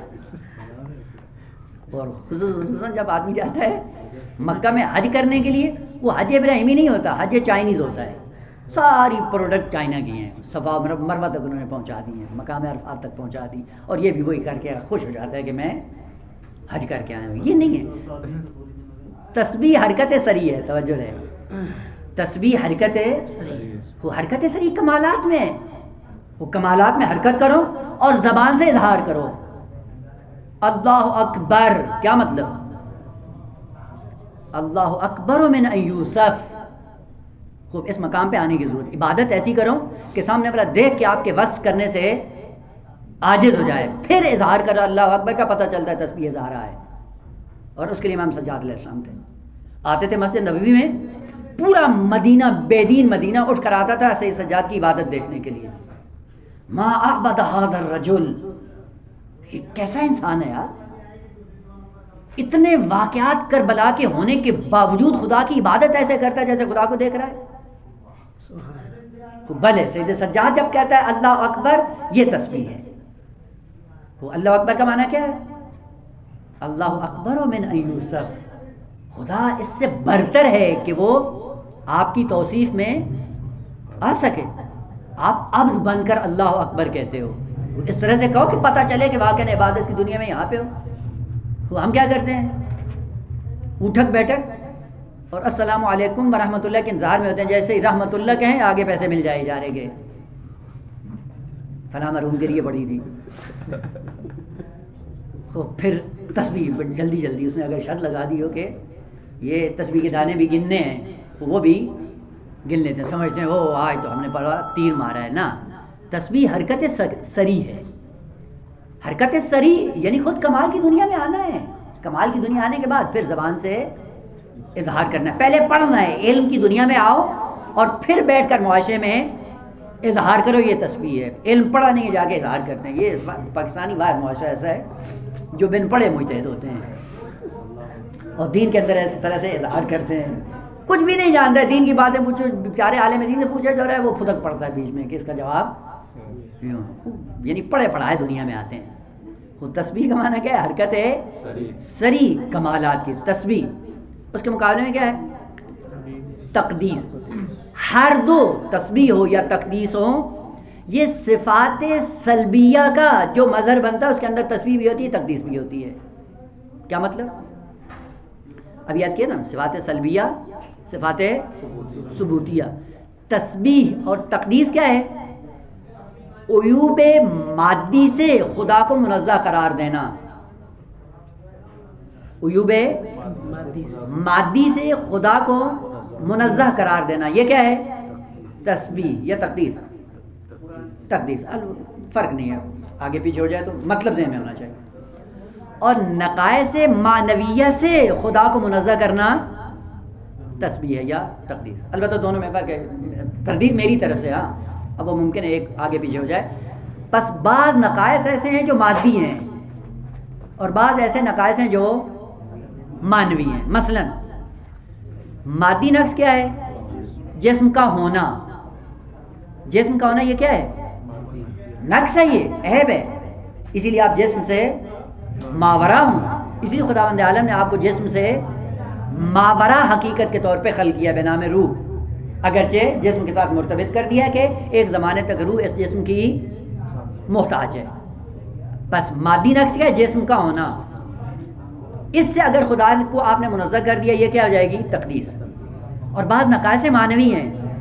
جہالت نقص معنوی ہے, بخل نقص معنوی ہے.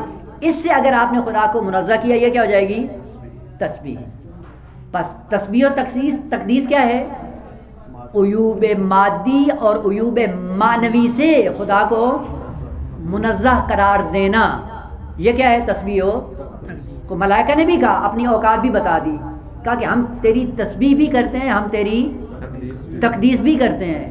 یعنی ہم ایسے ہیں کہ ہماری ذات کو دیکھ کر آپ کے جتنے عیوب ہیں وہ دور ہو جاتے ہیں. یعنی خدا کے اندر کوئی عیب نہ مادی نہ معنوی, اور یہ کام ہم کر رہے ہیں. پھر اس سے زیادہ آپ کو کس چیز کی ضرورت ہے؟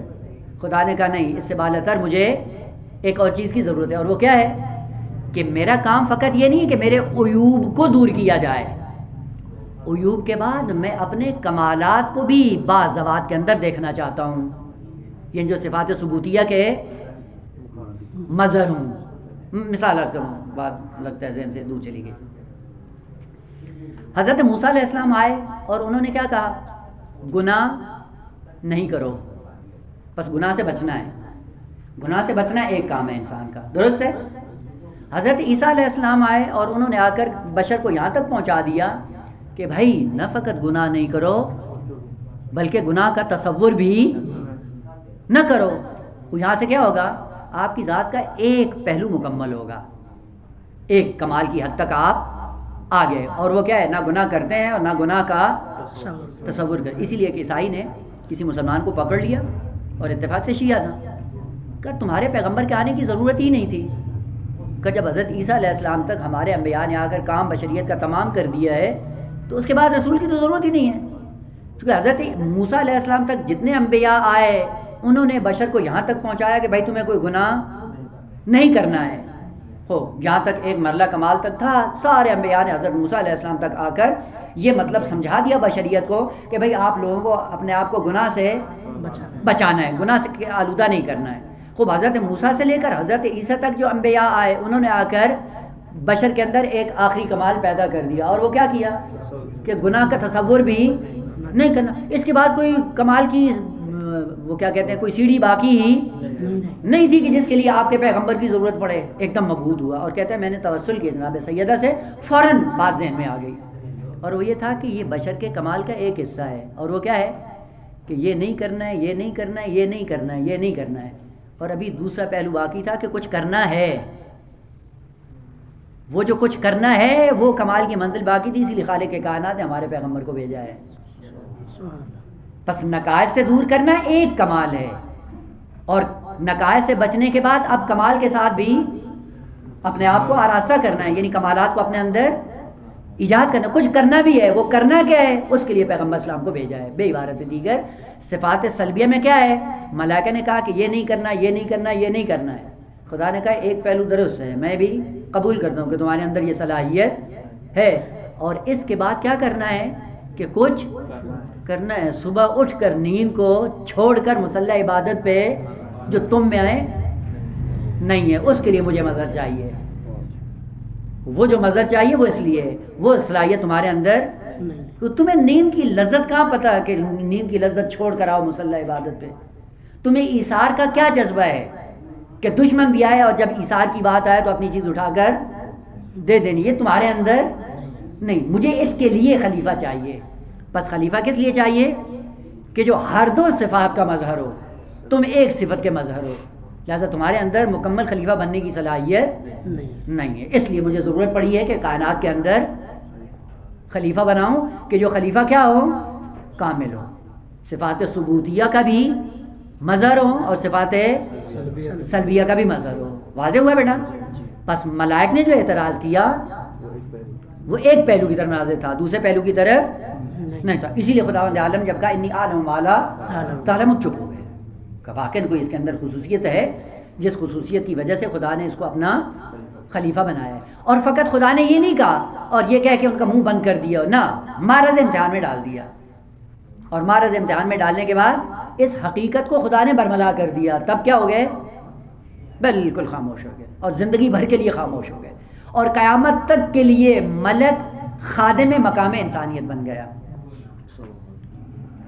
اور یہ بنا کیوں؟ چونکہ جب خدا نے اس مقام انسانیت کو امتحان کے نتیجے میں جب ظاہر کیا، اس کے بعد ملک کی خصوصیت کیا بنی؟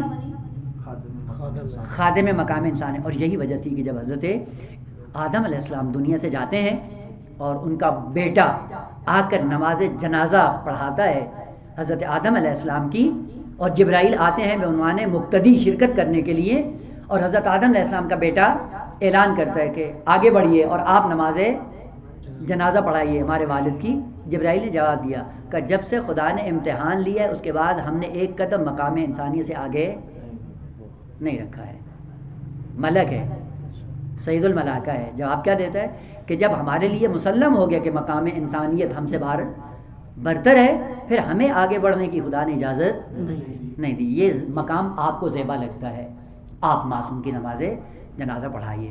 بس کمال اور جمال ہر دو اظہار و عدم اظہار کی صورت میں ہے، اور یہی کمال و جمال اپنانے کے دو پہلو ہیں، ایک صفات سلبیہ کی صورت میں اور دوسرا صفات ثبوتیہ کی صورت میں. خلیفہ کامل وہ ہوگا جو ہر دو مقام پہ کیا ہو؟ خلیفہ ہو.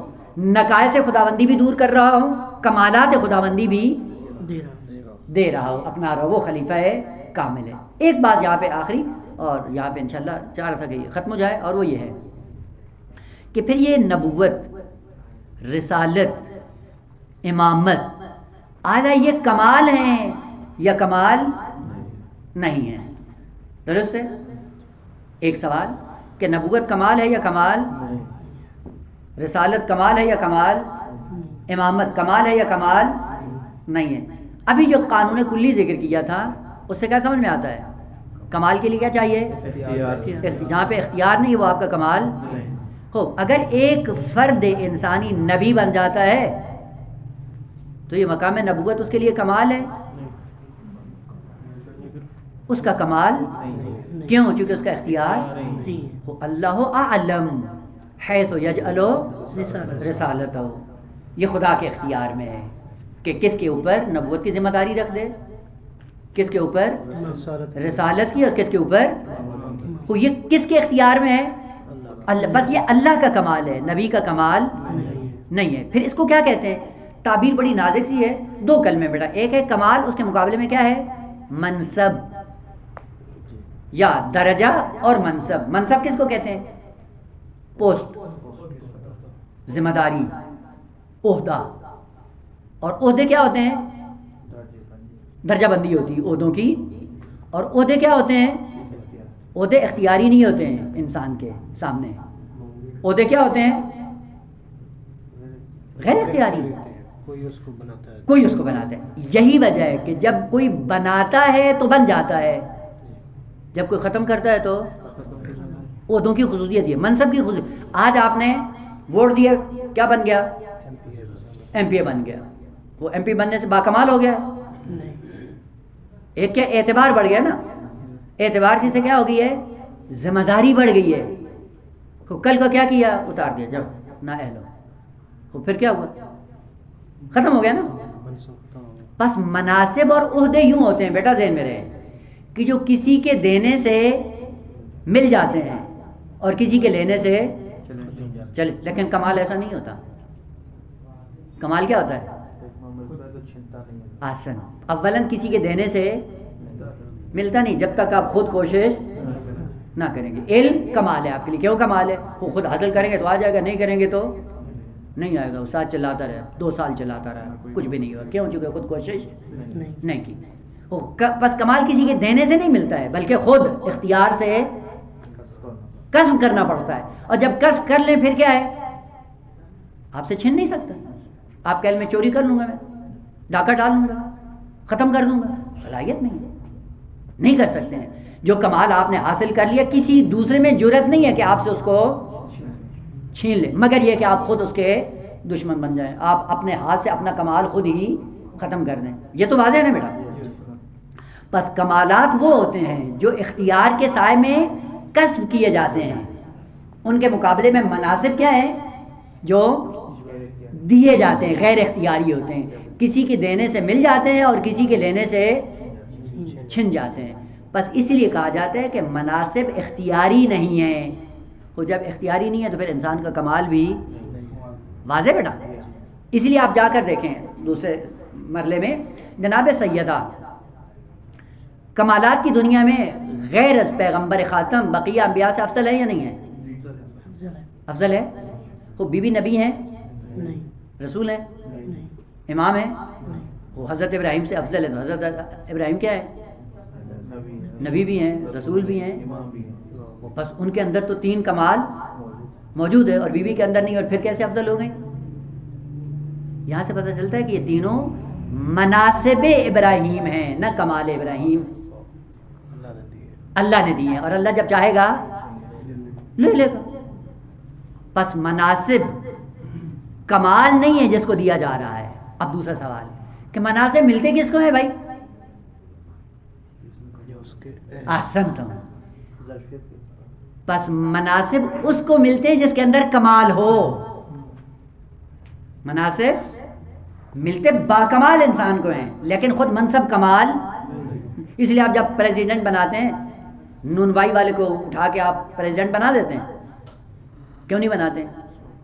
اس کے اندر کوئی کمال، یعنی کچھ اس کے اندر کمال ہو تاکہ یہ صدر بننے کی صلاحیت رکھتا ہو، تب آپ جا کر اس کو منصب دیتے ہیں. واضح نا بیٹا. بس منصب کمال نہیں ہے، لیکن ملتا کس کو ہے؟ باکمال انسان کو. اب وہ طلبگی اصطلاح میں وہ کون سی چیز ہے کہ جس کی وجہ سے منصب ملتا ہے؟ بس انشاءاللہ اگر یہاں پہ فرصت ہوئی تو انشاءاللہ اس کو میں تفصیل سے عرض کروں گا، اور اگر نہ ہوا تو آپ خود مطالعہ کر سکتے ہیں. اور وہ یہ ہے کہ منصب ہمیشہ ولایت کے سائے میں ملتے ہیں، اور ولایت کمال ہوتا ہے انسان کا. ولایت کو اپنانا پڑتا ہے، ولایت اختیاری ہے انسان کے لیے. اور ولایت کا ایک معنی کیا ہے؟ ایک معنی ولایت کا کیا ہے؟ قرب پیدا کرنا ہے آپ کو خالق کائنات کی بارگاہ میں. جتنا قریب ہوں گے اتنی ولایت آپ کی زیادہ ہوگی، اور جتنی ولایت زیادہ ہوگی اتنا منصب عظیم ملے گا. بس منصب ملتے ہیں کس کے سائے میں؟ ولایت کے سائے میں. اور جتنا ولایت کا درجہ ہوگا اتنا ہی منصب ملے گا. ایک کی ولایت اتنی تھی کہ وہ 2 انسانوں کے لیے نبی بن کے آیا، کیوں؟ چونکہ ولایت محدود تھی. ایک دیہات کے لیے بنا، کیوں؟ چونکہ ولایت خوب. اسی طرح سے جب ولایت بڑھتی گئی منصب، اور جب ولایت اپنے آخری درجے کو جا پہنچی، خدا نے اٹھا کر پوری کائنات کے لیے اس کو مرسل اعظم بنا دیا. بس پتہ چلا کہ یہ منصب کس کے سائے میں ملتے ہیں؟ ولایت کے سائے. اور ولایت کیا ہے؟ وہ کمال ہے اس انسان کا. خوب. اب طلبگی اصطلاح جس کے اندر ولایت ہوگی اس کو منصب ملے گا. کا نا نسبت کیا ہے؟ عام خاص مطلق. عام خاص مطلق کیا ہوتی ہے؟ ہر انسان حیوان ہے لیکن ہر حیوان انسان نہیں ہے. ہر نبی ولی ہے لیکن ہر ولی نبی نہیں ہے. اور ولایت کیا ہے؟ کمال. کمال میں پہنچنے کے بعد یہ خدا تشخیص دے گا کہ اس کمال کے بعد اس کو یہ ذمہ داری دی جائے یا نہ دی جائے. اس کے اندر یہ صلاحیت ہے یا ولایت ہے، لیکن ولایت کے بعد ذمہ داری کیا کر دیا گا؟ ذمہ داری انسان کو بوڑھا کر دیتی ہے. آپ کے اندر کمال ہے، با تقوی بھی ہے، عبادت بھی ہے، سارا کچھ ہے، لیکن 2 طالب علموں کو ادارہ کرنے کی صلاحیت القائم میں چند طالب علموں کا آپ اکٹھا کر لیں، وہ پتہ چل جائے گا کہ ذمہ داری کیسے ہوتی ہے. وہ بیچارے اخلاقیات کے باب میں کہتے تھک جاتے ہیں، لیکن پھر بھی ماشاءاللہ طلاب کیا ہیں؟ اپنی مرضی سے آتے ہیں اور اپنی مرضی سے جاتے ہیں. ان کو ایک چھوٹے سے مدرسے کو ادارہ کرنا کیا ہوگا؟ انسان کو بوڑھا کر دیتا ہے. اور پوری بشریت کی ذمہ داری اگر گردن میں آ جائے پھر کیا کریں گے؟ ہاں پھر پتہ چلتا ہے کہ ذمہ داری کیا کرتی ہے انسان کو. اسی لیے پیغمبر اسلام کا کیا ہے ارشاد؟ شیبتنی سورۃ ہود، اس سورہ ہود نے مجھے کیا کیا بوڑھا کر دیا. کہا کہ جتنے ان کو آئے دن ترغیب دلاتا ہوں، آؤ خدا کی بارگاہ میں، آؤ کمالات کی دنیا میں کہہ کے موت کے دہانے پہنچ گیا اور یہ بدبخت ٹس سے مس نہیں ہوتے. ہے نا قرآن کی لعلک باخع نفسک الا یکونوا مؤمنین. وہ آپ اتنی زحمت کرتے ہو، اپنے آپ کو موت کے گھاٹ اتار دو گے ان بدبختوں کی وجہ سے. ما انزلنا علیک القرآن لتشقی، قرآن اس لیے نازل نہیں کیا تھا کہ آپ مشقت میں پڑ رہے ہیں. ہوتا ہے ذمہ داری انسان کو بوڑھا کر دی. 2 بچے گھر میں آتے ہیں، پتہ چل جاتا ہے ماں باپ کی حالت کیا ہو جاتی ہے. اور خدا نہ خاصا اگر ایک نااہل بچہ گھر میں پیدا ہو جائے اور والدین کو دیکھیں صبح سے شام تک اپنی یا اس کی موت کی دعا کرتے رہتے ہیں، یہ کدھر آ گیا، یہ بدبخت کدھر پلے پڑ گئے. ایک بچہ والدین کو بوڑھا کر دیتا ہے. منصب ذمہ داری ہے، عہدہ ہے. اور عہدہ کیا ہوتا ہے کہ دوسرے جانوروں کو انسان بنانا ہے، اور یہ بڑا سخت کام ہے. اس لیے خداوند عالم نے کہا کہ یہ مناصب میں نے فقط مرد کو دیے ہیں، خاتون کو کیوں نہیں دیے؟ ہاں کیونکہ ذمہ داری لینے کی خاتون کے اندر صلاحیت، خاتون کے اندر کیا ہوتا ہے؟ عاطفہ، جذبات زیادہ ہوتے ہیں. اسی دیکھیں ایک لمحے میں شوہر کے گلے پڑی ہوتی ہے کہ اس کو میں کاٹ دوں، اور اگلے محلے میں اتنی بیوقوف ہو جاتی ہے ایک جملہ کہنے سے پاگل ہو جاتی ہے. ہوتا ہے یا نہیں ہوتا؟ یہ تو دیکھا کرو. خوب ادارہ جذبات سے نہیں چلتا ہے، بشریت جذبات سے نہیں چلتی ہے، بشریت عقل کے سائے میں چلتی ہے. اور عقل ہمیشہ مغلوب ہوتی ہے خاتون میں. شاید اسی وجہ سے رسول نے کہا جتنی اذیت مجھے ملی کسی اور کو نہیں ملی، کیونکہ ذمہ داری بہت زیادہ تھی. 11 تھی، اگر ایک پاگل کر دیتی وہاں 11 تھی. ہو منصب کیا ہوتا ہے؟ ذمہ داری. اور کمال کیا ہے؟ اختیاری. کمال پیدا کریں، کمال کو پیدا کرنے کے بعد خدا دیکھے گا کہ اس کے اندر اس کمال کے ساتھ ساتھ ذمہ داری لینے کی صلاحیت ہے یا نہیں. لہذا قرآن نے کیا کہا؟ پہلے اللہ اعلم حیث یجعل رسالتہ، یہ خدا کو معلوم ہے کہ یہ منصب کس کو دینا ہے. لہذا منصب کبھی انتخابی نہیں ہوتا ہے، دیا جاتا ہے، اور کبھی چھین لیا جاتا ہے. اور کمال ایسا نہیں ہوتا، نہ کسی کے دینے سے آتا ہے نہ کسی کے چھیننے سے چلا جاتا، ایسا نہیں ہوتا. اور دوسری خصوصیت قرآن نے ذکر کی وَلَوْ جَعَلْنَاهُ مَلَكًا لَجَعَلْنَاهُ رَجُلًا. یعنی اگر ہم یہ عہدہ دینا چاہتے، تقسیم کرتے تو کس کو دیتے؟ مرد کو دیتے. خاتون کا ذکر نہیں ہے. وہی یعنی نبوت. چونکہ آ کر یہ کیا کہتے تھے کہ کیا یہ رسول بن گیا، یہ نبی بن گیا، فرشتہ کیوں نہیں بنتا ہے؟ خدا نے کہا کہ اگر فرشتے کو بھی تمہاری ہدایت کے لیے منصب دے کر بھیجتے تو سب سے پہلے ملک کو بھی ہم کیا بناتے؟ رجل بناتے، مرد بناتے. مرد بنانے کے بعد منصب دیتے، جس سے پتہ چلتا ہے کہ منصب کس کو ملتا ہے؟ مرد کو. خاتون کو منصب پس خاتون کو کمال سے معروم نہیں کیا ہے، منصب سے معروم کیا ہے. اور وہ منصب انسان کا کمال کیوں؟ چونکہ اس کے اندر اختیار شامل. واضح بیٹا؟ اب پتہ چلا کہ کوئی خاتون نبی نہیں ہوتی، کوئی خاتون رسول. اور دوسری خصوصیت یہ منصب کس لیے جاتے ہیں کہ 24 گھنٹے آپ کو مردوں کے ساتھ رہنا پڑنا ہے، منہ لگنا ہے، ہر ایرے غیرے کو منہ لگانا ہے. اور خاتون کے اندر خدا نے عفت رکھی ہے، حیا رکھی ہے. حیا اور عفت کے منافی ہے کہ ہر ایرے غیرے کے منہ لگے. اس لیے کہا کہ تم سائڈ میں رہ کے اولاد کی تربیت کرو. ہر مرد کے منہ لگنا تمہارا کام نہیں. اور یہی فرق ہے تعلیمات اسرائیلی غرب اور تعلیمات آل محمد میں. آل محمد نے خاتون کو خاتون کا مقام دیا ہے کہ تم گھر میں بیٹھ کے بچوں کی تربیت کرو، اور انہوں نے تماشا بنا دیا خاتون کو. گھر سے نکال کے کیا لائے گئے؟ پورے بازار کے اندر ڈال دیے. اور کس عنوان سے؟ حقوق حقوق حقوق، مرد اور خاتون کے حقوق. بدبخت حقوق کا تمہیں پتہ نہیں ہے. اور پھر آ کر کیا کر دیا، جس کے نتیجے میں خاتون کا کیا کر دیا؟ ننگا کر کے بازار میں لا کر کھڑا کر دیا جنس کے طور پہ. اور اس کا نتیجہ کیا ہوا ہے؟ باحیا انسان پیدا ہی نہیں ہوتا ہے. گھر کے اندر چلے جائیں، ذرتی برابر آپ کو حیا نظر نہیں آئے گی، نہ مرد میں، نہ بچوں میں، نہ اولاد میں، کچھ بھی نہیں ہے. کیوں نہیں ہے؟ وہ جو نظام خدا نے دیا تھا اس نظام سے آپ نے الگ کر دیا خاتون کو. اب حیا ہوتی ہی نہیں. وہ ہے بعض بزرگوں نے ذکر کیا, کہا کہ حیا, غیرت, عفت یہ کیا چیز ہے؟ کہا کہ اس کا انگلش میں ترجمہ کرنا تھا. تو کہا کہ یہ حیا کیا چیز ہوتی ہے کہ انگلش میں اس کا کوئی ورڈ یوز کیا جائے اور پھر کتاب میں اس کو لکھا جائے. تو انہوں نے کہا کہ حیا کیا چیز کا مثال سے سمجھاتے ہیں. مثلا فرض کریں کہ آپ کی بہن جا رہی ہو اور کوئی اس کو آ کر چھیڑے, تو چھیڑنے کے بعد جو آپ کے اندر عکس العمل ظاہر ہو, اس عکس العمل کو حیا کہتے ہیں. وہ کہا یہ تو ہمارے لیے کمال ہوتا ہے. ہمارے سامنے ہماری ناموس کو کوئی چھیڑتا ہے تو ہم تو یہ کمال سمجھتے ہیں, اور اگر کوئی نہیں چھیڑے تو ہم سمجھتے ہیں شاید ہماری بہن میں کوئی عیب ہے. جس زبان کے اندر حیا کے لیے کوئی کلمہ نہ ہو, وہ حقوق بشر کی بات کر سکتا ہے؟ وہ خاتون کا مقام بتا سکتا ہے؟ آ جائیں واپس بات میں. کیا ہے خلافت؟ کیا چیز ہے؟ کمالات کا مظہر بننا. اور نبوت و رسالت و امامت یہ کیا ہے؟ یہ کیا ہے؟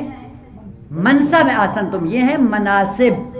خلافت کیا ہے؟ یہ ہے کمال جس کے لیے پوری انسانیت کو خدا نے خلق کیا. پس خلافت کے دائرے میں کیا ہے؟ پوری بشریت کو اختیار دیا خدا نے. کتنا اوپر آ سکتے ہو, کوئی رکاوٹ. لیکن مناسب کی دنیا میں کہنا وہ تمہارے ہاتھ میں ہی. لہذا آپ لاکھ جتن کر لو کبھی بھی نبی نہیں بن سکتے ہو. کیوں نہیں بن سکتے ہو؟ کیونکہ یہ منصب ہے, عہدہ ہے, یہ کمال نہیں ہے. اس لیے آپ ہزار کوشش کرتے رہیں, پاکیزہ ہو جائیں, شب زندہ داری کر لیں اور مکروہات سے بچنا شروع کر دیں, مستحبات کی پابندی کر, پھر نبی بن جائیں گے؟ نہیں بنیں گے. کیوں نہیں بنیں گے؟ اختیار میں نہیں ہے, کیونکہ یہ ذمہ داری ہے آپ کی. ذمہ داری اس کو دی جاتی ہے جو ذمہ دار بننے کی صلاحیت.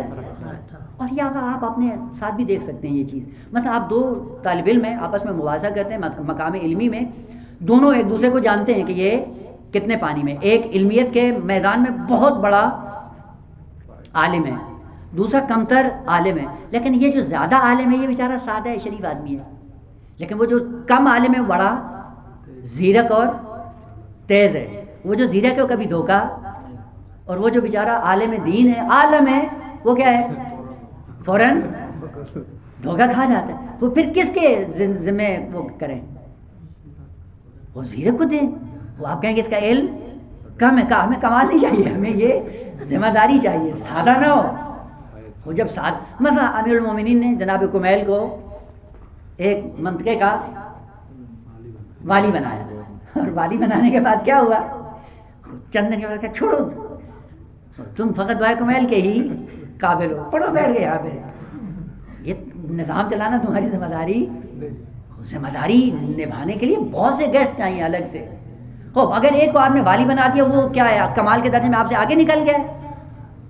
نہ, کمال میں آگے نہیں نکلا ہے. منصب اس کو دیا ہے, اور منصب کمال. بس جس کو منصب دیا جائے یہ نہ سمجھے کہ میں دوسروں سے افضل ہو گیا. یہی وجہ تھی حضرت موسیٰ کو منصب دیا, جناب خضر کے پاس منصب نہیں تھا, مقام ولایت میں برتر تھا, اس لیے حضرت موسیٰ کہا جائے اس کے شاگرد بن. یہ مطلب نہیں ہے کہ اگر منصب دے دیا تو تم سب سے بالاتر ہو گئے. خضر نبی نہیں ہے, کہا شاگردی کرو. شاگردی الگ ہے, منصب مقام ولایت الگ ہے. بس یہ نقطہ سمجھانا تھا کہ خلافت ایک عمومی معنی رکھتا ہے. خلافت بعنوان کمال, البتہ بعد میں معنی کروں گا کہ یہ خلافت یا بعنوان مظہر ہوتی ہے یا بعنوان مظہر ہوتی ہے, ایک معنی. بس یہاں پہ خلافت اور امامت, ان میں نسبت کون سی ہے؟ تباین بیٹا, وہ الگ وادی ہے. یہ ایک اختیاری وادی ہے اور ایک غیر اختیاری. کبھی کبھی لفظ خلافت کو امامت و حکومت کا مترادف مانا جاتا ہے, مانا الگ کرتے ہیں وہاں پہ. مثلا پیغمبر کے بعد خلیفہ کون ہے؟ اس خلافت کا معنی کیا ہے؟ اس خلافت کا معنی منصب ہے. آسن تم ہو, بس یہ ذہن میں رہے کہ خلافت ایک وقت میں ایسا ہے جو کمال ہے, اور ایک خلافت کا معنی کیا ہے؟ منصب ہے. دونوں میں الگ الگ کریں.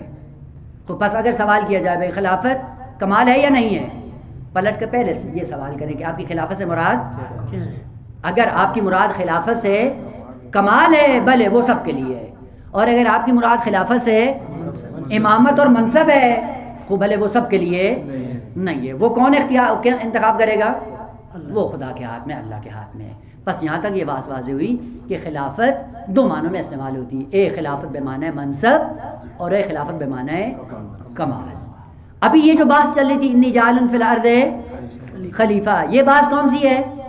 یہ خلافت بے معنی کمال ہے، نہ بے معنی منصب۔ البتہ اسی خلافت کے سائے میں پھر کیا ہوں گے؟ مناصب تقسیم ہوں گے۔ جس کی خلافت جتنی زیادہ ہوگی اس کو منصب اگر خدا نے دیا تو اتنا ہی زیادہ ہوگا۔ اب سمجھ میں آتا ہے کہ کیوں مناصب کی دنیا میں کم اور زیادہ تھے، ایک دو آدمیوں کے لیے، ایک آدمی کے لیے، ایک فقط اپنی ذات کے لیے، ایک شہر کے لیے، ایک محلے کے لیے، ایک ملک کے لیے، اور ایک پوری امت کے لیے۔ یہاں سے پتہ چلتا ہے کہ جس کے پیچھے خلافت کا دائرہ وسیع تر تھا اس کا منصب بھی بڑا تھا، جس کی خلافت محدود تھی اس کا منصب بھی محدود تھا۔ اور عرض کیا ہے کہ یہ خلافت کس کے سائے میں آتی ہے؟ ولایت کے سائے میں۔ منصب کس کے سائے میں آتا ہے؟ ولایت۔ اور ولایت کیا ہے؟ انسان کے لیے کمال ہے۔